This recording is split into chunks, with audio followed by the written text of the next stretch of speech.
I'm going to be doing some meal prep here and figured I'd go ahead and talk to y'all while I'm doing that.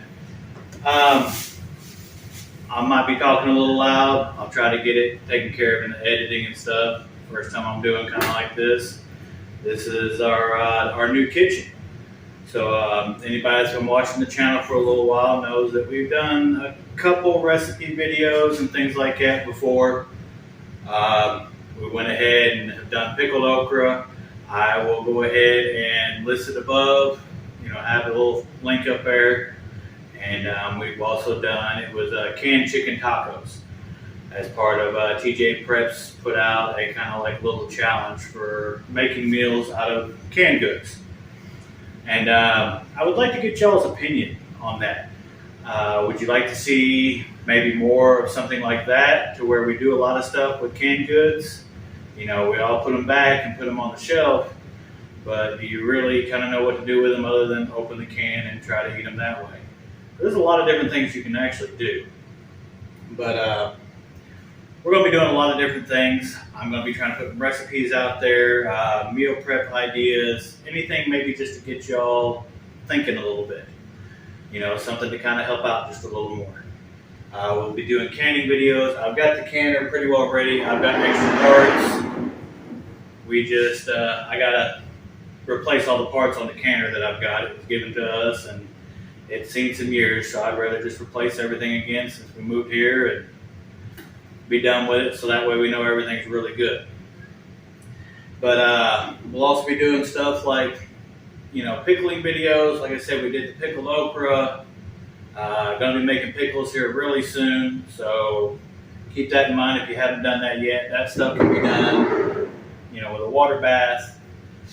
For anybody that's had those questions before, most things, now definitely double check on everything, but most things that are really high, in acidity can be water bath, to where other things, like tomatoes and anything with being set in vinegar, and other things that are a lot lower, more towards the neutral or the other side of the pH scale there, has to be pressure canned. Now, there's a lot of back and forth on different canning methods because over the years, the FDA is the one that's been changing how things are supposed to work. And I'm sure your all's grandparents did things a whole lot different than what is considered safe today. But things like potatoes or your meats and things like that, those are recommended to be pressure canned. Now we'll be going ahead and doing a bunch of those recipes as well. Whenever we do the recipe videos, I will always link what I'm doing, so that way you know exactly how much I've used and what I'm using down beneath the videos. And a lot of the canning stuff that I have been passed down, even the books. Now I went out and gotten a couple of the ball canning recipe books. I definitely recommend anybody out there that's interested in it, go ahead and do that. For anybody that is just getting into canning, go ahead and try to get what you can. In my area at least, there's actually still quite a bit of jars and lids and just pretty well everything in the way of canning out there. Now last year, that was not the case. They actually put a hold on everything the previous year, towards the end of the year, all the way up until about March of this year, so that way they could go ahead and get it rebooted. Because everywhere was out, there was nothing to be found. Supply issues just like with everything else. So if you see something out there, I definitely recommend it. It is a very great way to store food. We have just recently got a quarter of a cow, and we got a lot of hamburger meat with it instead of roast this time around. I am going to go ahead because we're looking at trying to get a hog or a couple other things for the freezer, and there's a lot of freezer space being taken up by that hamburger meat. So that will be a future video coming very soon to where we go ahead and can hamburger meat. You can do a lot of things with it, season it up beforehand. There's different channels out there. I can see her face, but I can't think of the name right off the top of my head. She does an amazing job. After this, when I make this video, I'll go ahead and link her channel down below as well. She's always had a great amount of canning information out there. Ghost Prepper, if you go back and try to check out, his channel, he's kind of been on a hiatus as well. Ghost, if you're watching, brother, I hope all is well that way, that you're doing great. But he went ahead, and every Saturday there was the cannibals. They went ahead and a bunch of them got together and they would all can live, which I think is a great idea. It kind of got more people into it, and there's some other people that, hadn't canned before that actually went ahead and started canning because Ghost put that together and kind of gave him a little nudge. So I definitely give him credit for that. He definitely got a lot of people out there doing a little bit more to try to be self-prepared.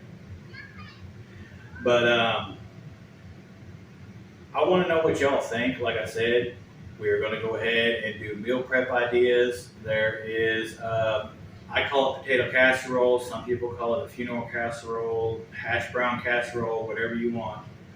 I usually make it, and I will go ahead and get, I know they're the little aluminum pans, but it'll be a half pan. I'll get about 4 of those, and the recipe is for a full pan. And I'll go ahead and make them all up. We'll eat a half pan that night. The other 3 will go in the freezer. Whenever we want one, pull it out, throw it in the oven. It's good to roll. So, just another one of those ideas. Try to make things very simple on people. You've already got the meal put together. Just make it easier all the way around. You're a little ahead of the game. And that's what we're trying to get people up on here. Now, like I said, we will be doing pickles here soon. I'm going to go ahead, instead of just talking, I'm going to talk, and I got to get supper ready here before too long. So, before I forget, the monkeys would not let it down if I didn't show y'all with our new kitchen. They've got lights underneath these cabinets over here. They'd probably show up a little better in the dark. It's actually coming through pretty good on the camera, actually. Kind of surprised by that. I got the lights on. It's in the middle of the day here. But they wouldn't let it down if I didn't show y'all that. They thought that was just the coolest thing. Now, it's got a whole bunch of different colors, but it's also just got your basic white for when you're trying to work around the kitchen here. Just a little more light so that way you can see what you're doing. But anyway, my family and I tonight, we're going to be having pork chops with corn on the cob. I'm going to go ahead and be making some shells and cheese for them as well. And to kind of round it off, just to make it real simple, I thought about mashed potatoes, but I've got another meal planned for beginning of next week, so I don't really want to put them back to back. And I'm going to go ahead and do mashed potatoes in. We'll do tater tots or french fries or something like that this week. But I've got a calendar right over here behind me. You can kind of see it in the frame right over there. That is it's a monthly calendar that my wife got. And it's a whiteboard, so you can change the month and all that kind of stuff, the way it's set up. But I go on there, and each time around, I just kind of try to think ahead, and we go ahead and write down, different meals for the week. I'm wanting to get a little more ahead on it than what I am right now. There is a great channel out there called Big Family Homestead.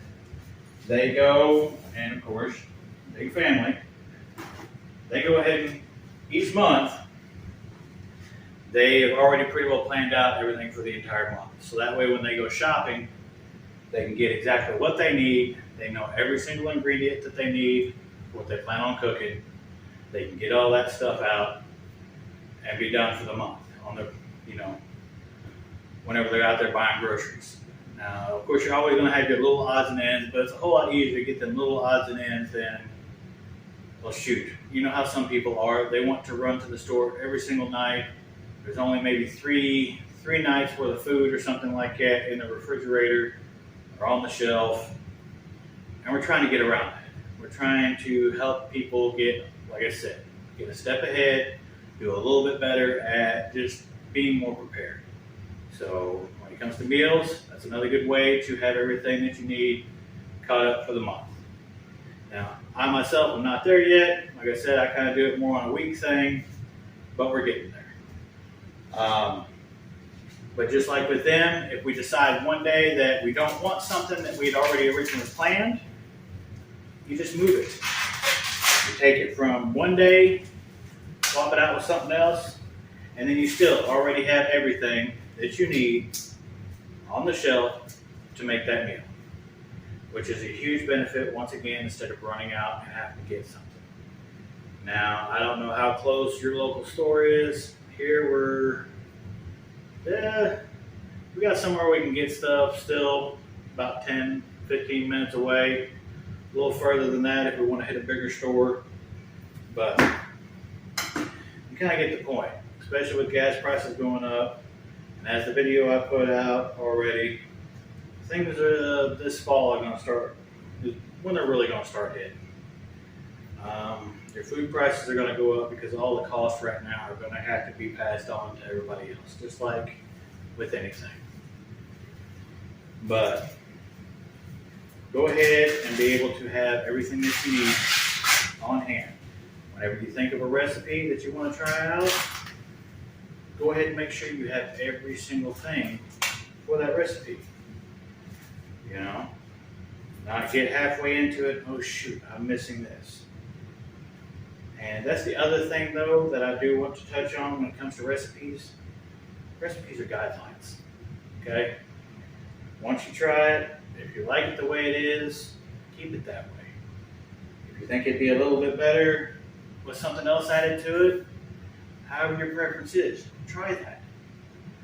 You can always make things better. You can always make them a little worse too, but hey, at least you tried, right? Okay. Now, for anybody's wondering, yes, I am putting these corn chucks in a plastic bag here. And of course, it was Walmart sack. But that's because we go ahead and we compost them. So all the fresh stuff here that comes out of the kitchen, I go ahead and put in the sack. We take it out to the compost spot, dump it out, get rid of the bag. Or the other bags that we keep, I use for the little trash cans in the toilets and things like that. We always try to make use of everything we can. And that'll start helping out a little bit too. Now, I've heard stories out there, and I'm sure, if not my grandparents, I'm sure my great-grandparents did it as well. But people going ahead and reusing aluminum foil. You know, of course, you got to have the better aluminum foil. Some of the stuff that I've seen out there, you're lucky it makes it through one trip. So, I mean, washing it and everything and trying to get it to use again, you're going to have the better stuff. But just those little things, if you really think about it, it can add up. That's like I go ahead and our freezer bags. Now, I've got a vacuum sealer. We will be doing stuff like that as well. You know, vacuum sealing stuff, beans, rice. I've got a few Mylar bags. We'll be going ahead and doing that as well, doing some buckets just to kind of show other people out there how we do it, you know. But they've got little things that go ahead and you can put them in a dishwasher, or if you hand wash them, it'll dry on them. But it holds the bag to where it can be washed very well. Now, you know, why a lot of people think, well, why would you want to do that? Just throw it away and get more. I understand that too, but you got to think. Some of them boxes for gallon freezer bags, I think they're $5, $7 a box. You know, there's several in there, but once you go through that, that's another $5, $7 that could go somewhere else. You know, I mean, right now, $5, that's another gallon of gas you can put in your car. So, I mean, only a gallon of gas you can put in your car. So, if y'all have any other recommendations on things like that, things that we can go ahead and do to make the money stretch a little further, go ahead and leave it in the comments below. You know, I would really like to get more conversations going down in the comments. Some ideas from y'all on what you would like to see, because we do a lot of things around here, and I can go ahead and record it. Like I've said before, I usually don't. I just do what needs to be done, and then I'm done with it. But I'm going to start trying to take a little more time to share everything with y'all around here. So what would you like to see? You know, what can we do to maybe help out there? Show you how we do it. Now, how we do it isn't necessarily the right way. It's just how we do it. You know, as I put the disclaimer down in the down in the description of every one, I'm just a monkey with a microphone here, and I'm using it. That's it. I'm not a professional anything. So when I talk about anything, because we're going to be going over plumbing and doing electrical work, the channel has already been talking about silver and gold and other monetary value, you know, metals and things like that. And we'll still be touching on those things.